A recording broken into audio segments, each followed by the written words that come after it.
and the J is for J-O, which is Joseph, and the L-Y is my wife, for anyone who have wondered what Jolie Airlines stands for. And so the recognition that I give to her is remarkable in the sense that she is the backbone and the pillar and all my strength in this industry. I'm also going to touch on the other side of my surname, which is Smail Letswalo. And people find this strange, and I feel that I just have to clear this up. So, I was born in 1966 in South Africa. There was a lot of things going on. And my mother was married to a Mr. van der Merwe. Of course, they couldn't be together. And when he passed, she retained the surname, and that was van der Merwe. My father is not van der Merwe. My father is Joseph Letswalo. And so I have added, and I've taken the Welsh side of my family, my bloodline, and I've taken the Pedi side of my bloodline, and I've combined them into Smail Letswalo. Yeah. It is very important that we do this in an African connotation and in an African culture. You will not go anywhere, you will not get anywhere if you do not accept where you come from. And so I've done that, and since I've done that, remarkable things have been happening. A little bit of background history of myself is that I am not academically schooled. I went to high school and quit. As our previous chairperson have mentioned, she said that she has been in exile. In the early 80s, 84, 85 and onwards, it was a very turbulent time in South Africa. And while others went into exile, and please do not see this as criticism, but this is part of my learning curve and why I'm standing here today. And that is because while others went into exile, we couldn't. We had to stay, and we fought the battle. And we have brought this glorious country to where it is today. Regrettably, there's not much recognition for some of us, and we have to live with it. It is very sad when we look at where our country is going today. And I will not say that it's going to the dogs. Please don't understand me wrong.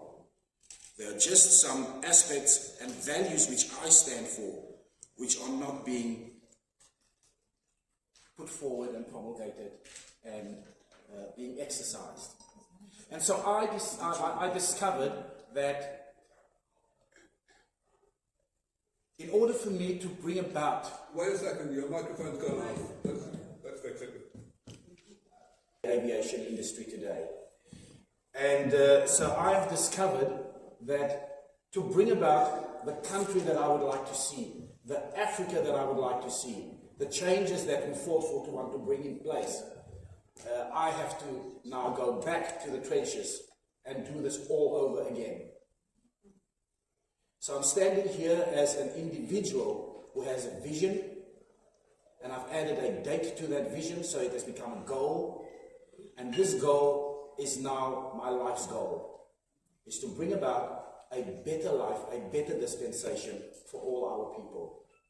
This is not a presidential election speech, though. I was born in a prison, in Palmsmore prison. Not because my mother was an inmate. No. There were just no medical services at the time to bring forth a breech baby at home. And because we lived in a prison society, the prison infirmary is probably the best place where you're going to get a Band-Aid. And so my mother was taken there, and I was born inside the four walls. At the age of 10, well, I've got to add this, the doctor that delivered me was a person who was practicing as a doctor, got caught as a doctor, and sent to prison. So while I was breech and trying to get born, my mother had to be taken to the infirmary, and he overheard this chaos and what's going on, and he says, well, I can deliver the baby. And they says, no, not you. You're here because you practiced as a doctor. To cut a long story short, here I am today. Very privileged to be here today. And it's a great honor for me to be here, to tell you this story, because it's true. At the age of 10, I got meningitis and was very ill, and I needed emergency medical service. My mother with me on her back, went into the area and found where a doctor was available, and I got service. I was treated, and once again, here I am healthy. Striking thing about this is that the doctor that gave me the lumbar punch, that saved my life, is the very same person that delivered me in a hospital. So I believe that every person deserves a second chance. Thank you for giving me the opportunity to share that with you. I am by profession a technical hydraulic fitter and engineering individual. That knowledge has led me to aviation, so I've always loved it. I went hunting for a job one day at Cape Town International Airport, and we were thrown off the premises for wandering around, but we were looking for a job, my brother and I. And I said to my brother, one day I'm going to buy this bloody airport. And it was a silly joke because I was angry. However, today I see myself in an environment in aviation which I love. And aviation gives me the opportunity to fulfill all those desires, all those vision, all those ways and means of how I would like to change people's lives. And so you're probably going to find me at one time handling your bags if you come through one of the airports again. You'll find me amongst the staff, because that is where my heart is. That is where my passion is. It's people. And that brings me to the speech which I've prepared, which is an inclusive, transformative Africa. Because once you start speaking about changing things and wanting to bring change, we talk about people. People's lives, people's aspirations, people's desires. And if we're going to tackle transformativeness in Africa, we have to think about the people of Africa. The first speaker annihilated my speech. So I'm not going to quote you all these statistics. I've got 8 pages here, 8 pages. I'm not going to quote them to you. I'm not going to read it to you. I'm speaking off the cuff. Because sometimes the information that we impart and the passion that you hear and you feel doesn't come from a page. We have seen over the many years we've dealt with colonialism in Africa. Almost all of Africa, in fact all of Africa, was colonized. Everybody came for their part. Everybody took what they wanted, and they subsequently left when they felt they had enough. Others stayed. And our entire economies in Africa are built around colonialism, colonial vision, and colonial interpretation of business.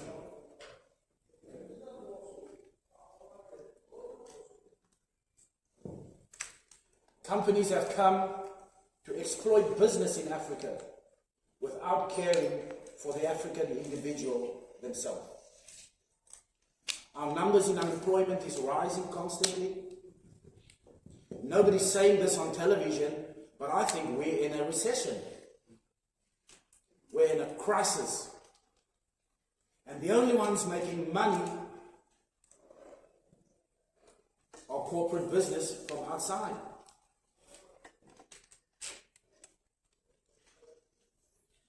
It's hard for me to say this, Because it sounds as if I'm unthankful, ungrateful. No, I'm not. It is because of my vision that I have for Africa. It is because of my vision that I have for South Africa that I'm standing here today and that I'm trying to do what I'm doing with my airline. We're a startup. We're not flying yet. It would be great if somebody could say, I have a couple of million for you, Shawn, let's go.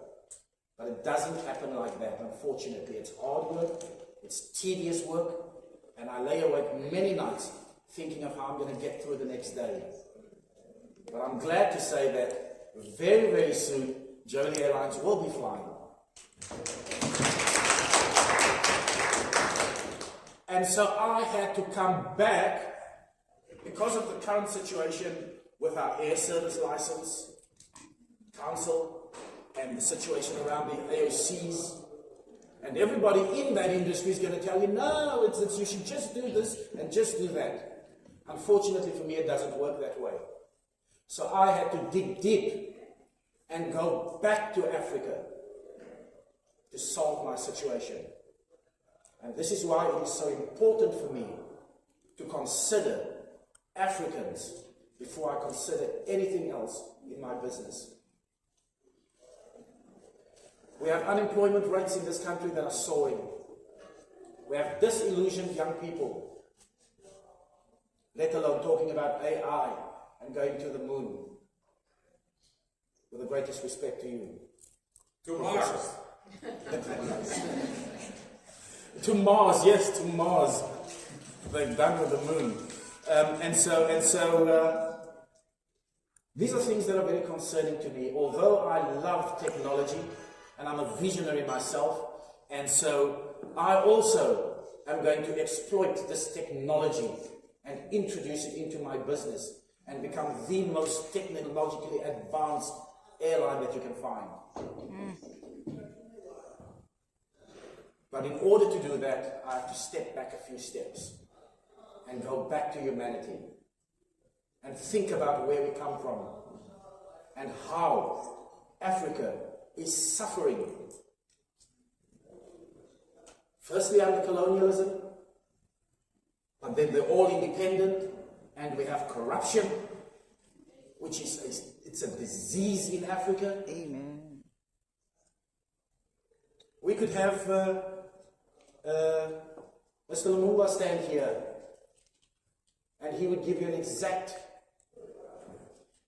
explanation as to where Africa is going. But I'm here and I have to tell you that we're absolutely going nowhere because we lack vision, we lack aspiration, we lack desire to succeed. We all talk about success, but what are we doing for that success? It's hard and tedious work, and no corporate coming from inside is going to help us. We've got to help ourselves. But if the corporates are coming, they need to understand that they're coming to Africa. Africa is by no doubt the richest continent, the biggest continent, and where the humanity began with us. I am very thankful for all of those who have recognized it this morning. And so, we have to understand that if entrepreneurs are going to come into Africa, if business are going to come into Africa, if corporates are coming into Africa, if you don't have people the well-being and the absolute progression in a positive way for Africa, you're wasting your time. Because you're only going to find youth that are aggravated, who are tired of not having jobs, who've gone to universities, who have studied for degrees, and they can't get jobs.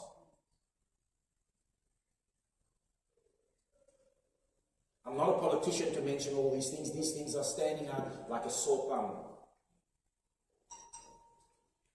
And so to bring about a transformation, a transformative Africa, We have to begin to look at those things. Innovation, participation is key. No longer are we prepared as Africans to sit by the wayside and watch and be told how to cultivate, how to mine, and how to bring about wealth for them. We need to participate. We need to understand that participation by our people is important. Everybody wants to get rich, but nobody wants to die. Everybody wants to get rich.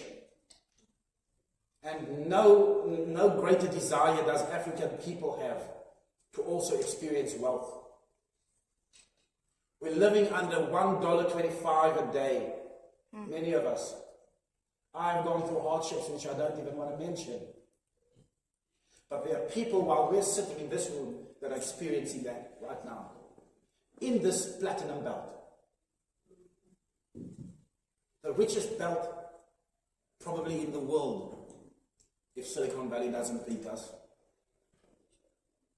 And we have people starving because they are not participating, they are not enjoying what this land has to offer. Mm-hmm. And if it's going to take corporates coming from outside to support us with that endeavor, to improve the lives of Africans, it would be wonderful. It's great.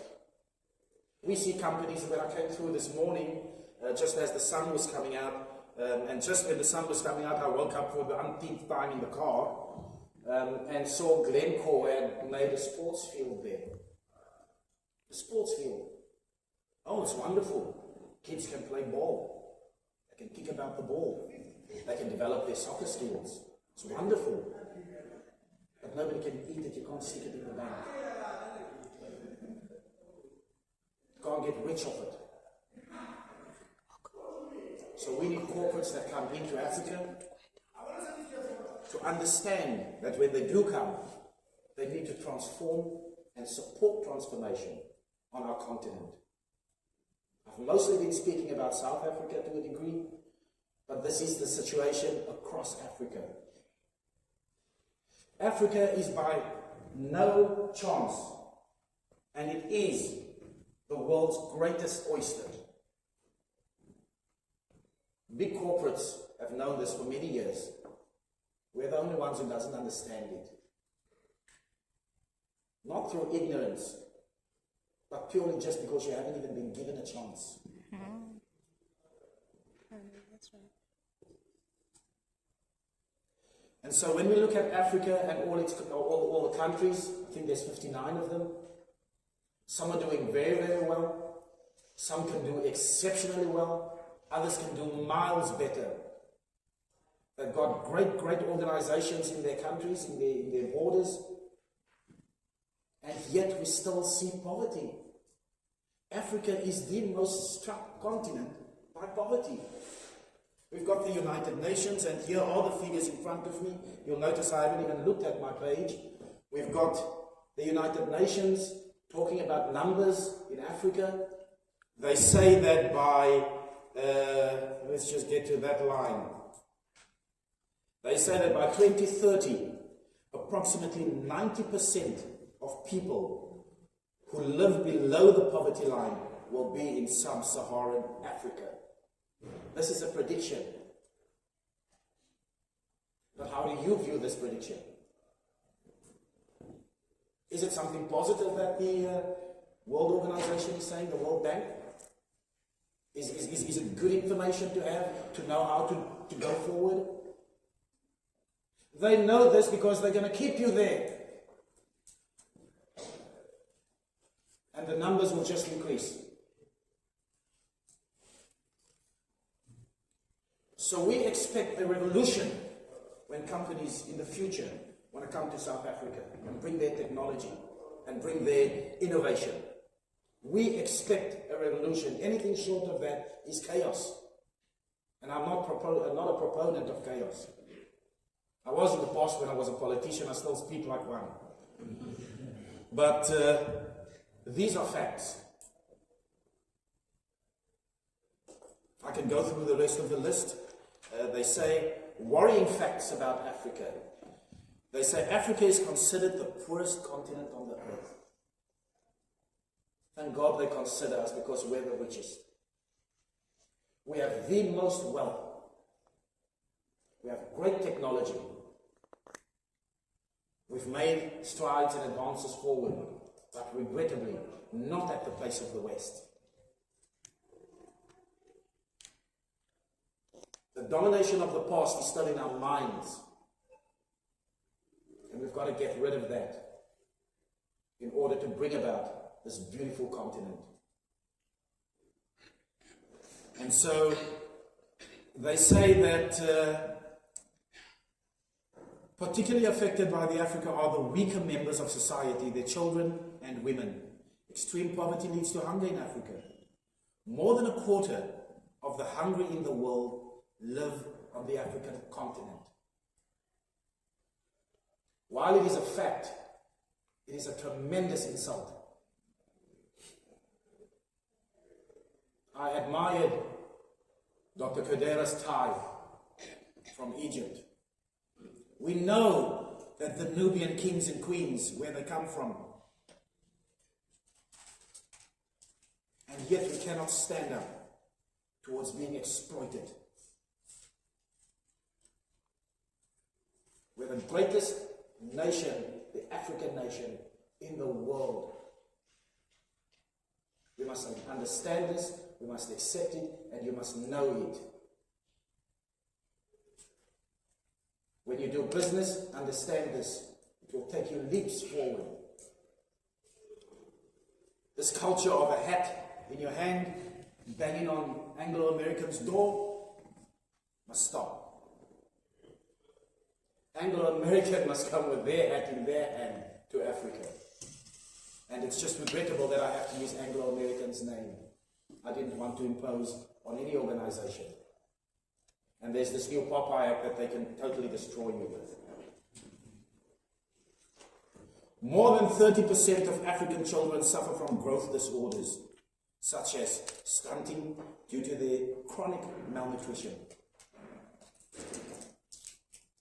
Why does a prosperous country like ours and a continent like ours have to endure this? These are damning facts. I've prepared this for you, but it's been spoken about already. So I'm just touching on it. We have poverty drivers. Humanitarian organizations like SOS, UN, World Health Organization, UNDP, and many others concur that the extreme poverty in Africa has many reasons, some of which are closely linked. As such, the major causes of poverty and suffering of millions of peoples include rapid population growth, war and crisis, climatic conditions, illness, insufficient agriculture infrastructure, unjust trade structures, and corporate manipulation. Excuse me. And corporate manipulation. We have been manipulated to understand that we are weak, that we are poor, that our continent is unable and incapable of growth. They talk about GDP rates, and they talk about Dow Jones, and they talk about all these other monitoring. It doesn't mean nothing if you're poor. And we understand that poverty is one of the greatest game changers to bring about an inclusive Africa. And for as long as we're going to be poverty in our minds, it will continue.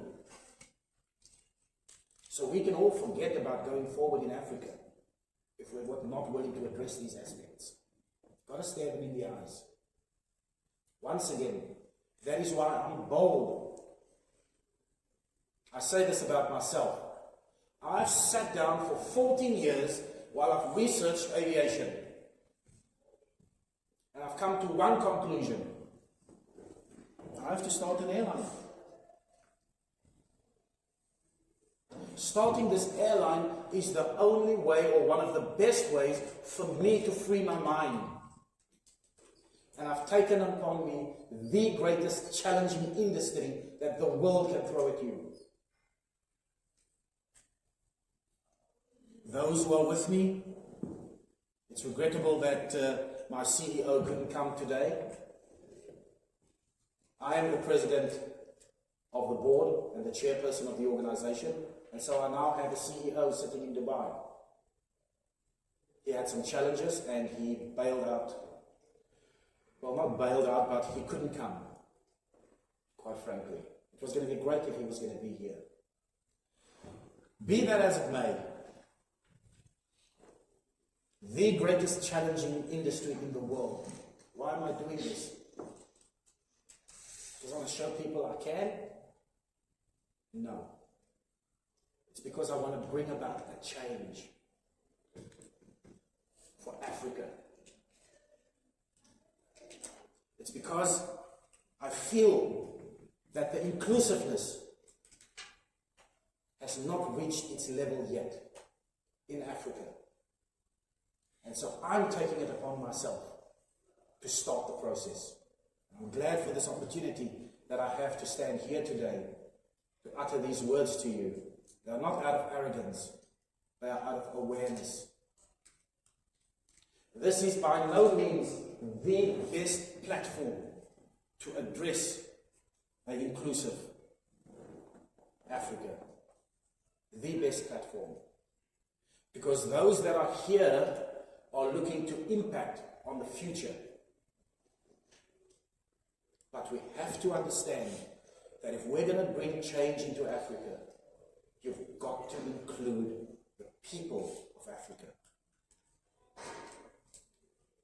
Not start a mine and bring a bunch of security guards with guns to hold you off. What is that? Start an industry and oh no, we've got to bring in Chinese workers. We have to bring in Chinese. I'm also bringing in expats. Oh yes. But I'm bringing them to share their professionalism, to upgrade skill in aviation, because I have discovered that our aviation is lacking. There is so much change that can occur in that sector. And so I'm bringing people in who can support our company, support ourselves, and share their technology, and again their professionalism, with us Africans. And when we're looking at things in that way, in that view, then I think I'm on the right path. Because I don't need a 25-year-old, when I ask him for, what kind of job do you want? They like, sir, please, don't you have a job for me? Job. Don't you have a job for me? I say, what would you like to do? He says, oh, anything. And he's excited when he says that.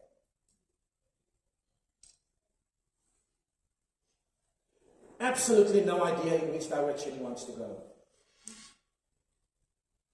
I says to them, well, I have plenty of job when we start, and opportunities abound.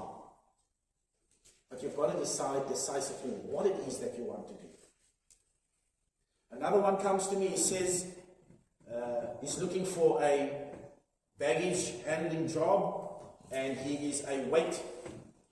He displaces weight in the aircraft so the aircraft can stay, in its position when it flies.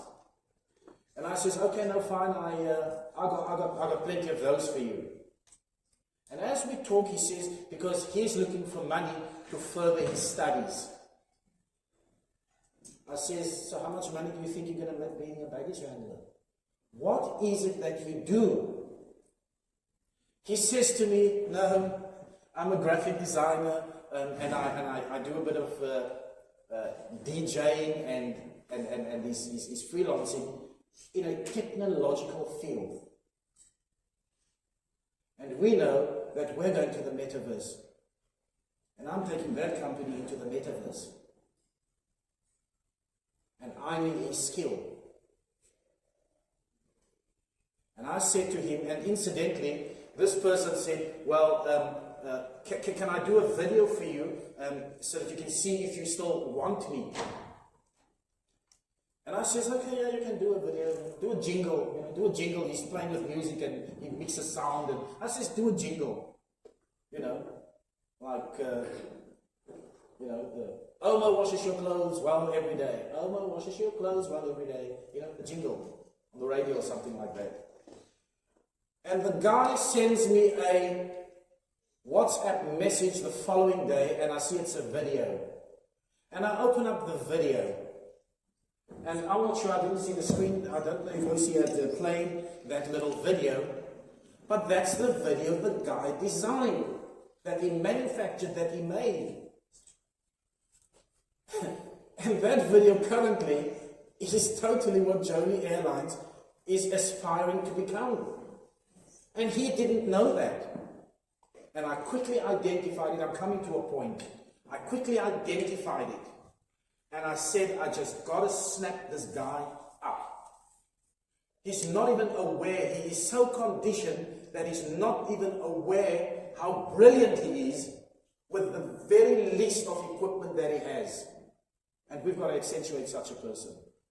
And so once again, I'm taking up the responsibility to take this guy in, to train him a little bit further at our cost, and just make the best what he can become. And if we want an Africa that is going to advance technologically to all these aspects we're speaking about today, we have to take these things into consideration.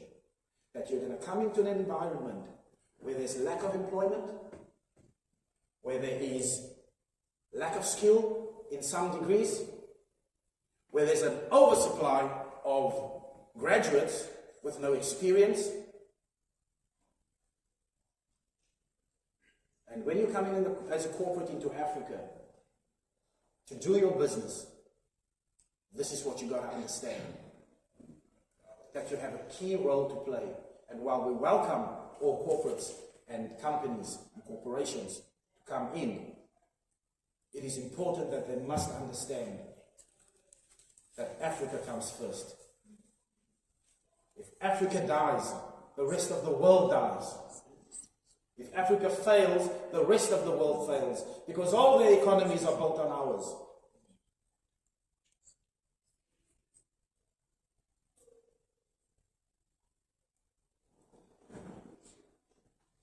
I don't have a very long speech.